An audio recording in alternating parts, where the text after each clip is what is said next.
मैं चाहूंगा कि अपने विचार रखें और विचार रखने के बाद में सभी लोगों को धन्यवाद देते कुछ कार्यक्रम समापन आप सभी का समय हो रहा है ये चीज आप तो हमारे सभी भाई का रोज बोलते हैं। आप सभी का हमारी डलमऊ की नगरी में स्वागत है। राजा डलदेव पासी जी के बारे में तो बहुत बोला गया है। अध्यक्ष जी ने भी बताया, डॉक्टर साहब ने बताया, सबने बताया कि 1400 ईस्वी की बात है, कैसे उनके साथ क्या हुआ। आज हम उस पर नहीं बोलेंगे।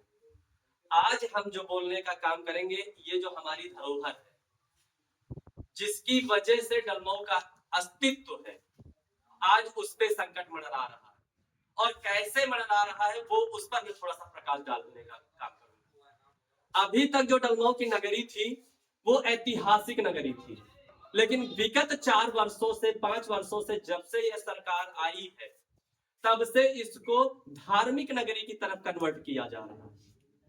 अभी तक कैसी नगरी थी? ऐतिहासिक नगरी थी। अब कैसी नगरी की जा रही है? धार्मिक नगरी की जा रही है। और डलमऊ को डलमऊ न कह के इसको छोटी काशी की संज्ञा दी जा रही है।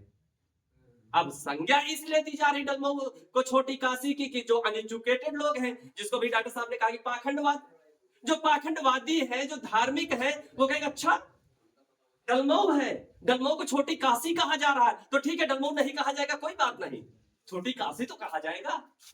तो इस तरह से क्या होगा कि हमारी जो धरोहर है इसका नामकरण भी हमसे छीना जा रहा है। तो एक दम का था ऐतिहासिक नगरी और दूसरा क्या इसको कन्वर्ट किया जा रहा है धार्मिक नगरी, बड़ी चतुराई से। अब धार्मिक नगरी की तरफ कैसे चलेंगे? आप यहां पर देख पा रहे हैं जितना भी तट है, तट में एक बार 14 करोड़ आया। हमारे छोटे भाई अंकित जी हैं, यहीं के हैं, ये भी जानते, एक बार 14 करोड़ आया यहाँ बनने का। 14 करोड़ को बता दिया गया कि पानी में बह गया, 14 करोड़ पानी में बह गया। उसके बाद फिर वहां बजट भेजा जाता है, उसके बाद फिर 10 करोड़ आता है, टोटल कितना हो गया? 24 करोड़।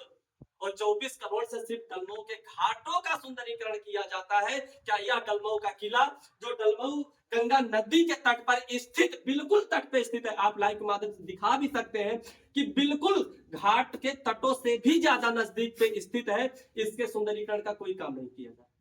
जब ऐतिहासिक नगरी कहा जाएगा तब आपको इतिहास के बारे में जानना पड़ेगा, और जब आपको इतिहास में जाना पड़ेगा तो आपको पढ़ना पड़ेगा, और पढ़ने के लिए आप जब पढ़ लेंगे तो आप शिक्षित हो जाएंगे, और जब आप शिक्षित हो जाएंगे तो आप धार्मिक नगरी को नहीं एक्सेप्ट करेंगे, आप ऐतिहासिक नगरी को एक्सेप्ट करेंगे।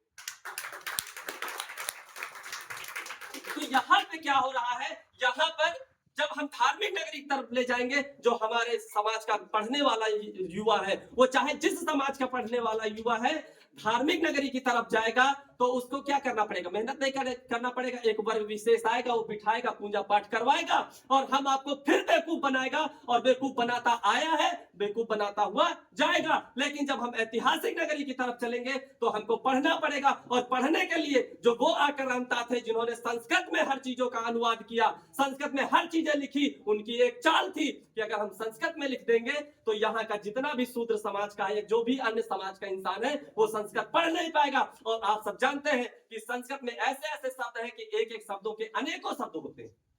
उन्होंने उस चीज को इंग्लिश में क्यों नहीं अनुवाद किया, उन्होंने इंग्लिश में क्यों नहीं लिखा? हमारे जो धर्म है, हमारे जो ग्रंथ है, उनको संस्कृत में इसलिए लिखा गया कि जो नीचे का तबके का जो समाज है वो चीजें पढ़ ना पाए, और जब पढ़ नहीं पाएगा तो वो इन चीजों को नहीं समझ पाएगा।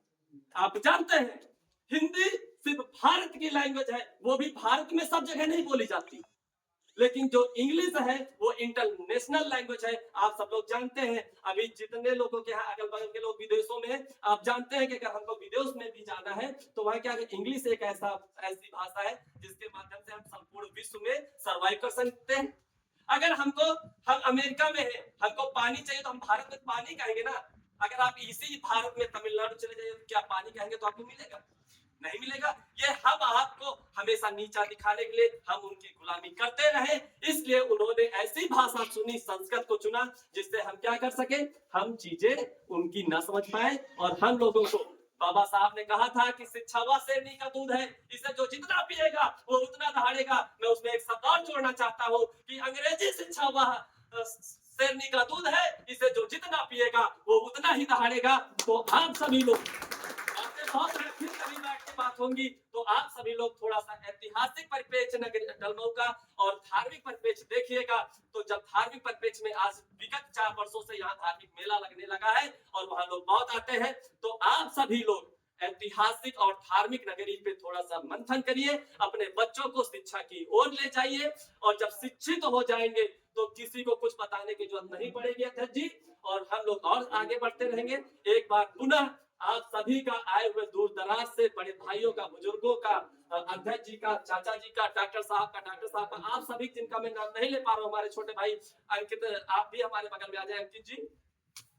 और हम चाहेंगे कि आप सभी लोग, मैं डलमऊ तृतीय से जिला पंचायत सदस्य की तैयारी कर रहा हूं, और मेरे छोटे भाई अंकित रावत जी ये डलमऊ तृतीय से जिला पंचायत के सदस्य की तैयारी कर रहे हैं। और ये एक ऐसा भाई है हमारा कि सब जगह अध्यक्ष जी, डॉक्टर साहब है, अर्जुन भाई है, सब लोग, आप सभी लोग रहते हैं, लेकिन डलमऊ में हम दोनों भाइयों को आप कर बल छल जिस तरह में आपको कोई दिक्कत होती है, आप हमेशा हम दोनों भाइयों को आप फोन करिए। आप जब भी डलमऊ घूमने आते हैं, जब भी कुछ भी होता है, अंकित भाई का सलवन रोड पे अपनी कैफे की दुकान है, और जब भी कैफे से संबंधित कोई भी वैसा काम हो, आपको जब भी कोई जरूरत होती है, आप हम दोनों भाइयों को आप याद कर सकते हैं। आपकी हर तरह से, चाहे बल प्रयोग हो, चाहे शिक्षा प्रयोग हो, चाहे आर्थिक प्रयोग हो, जिस तरह से आपको जरूरत पड़े, हम दोनों भाइयों को आप लोग याद कर सकते हैं। इन्हीं शब्दों के साथ आप सभी का यहाँ आने के लिए बहुत बहुत आभार, साधुवाद, आप सभी को बहुत बहुत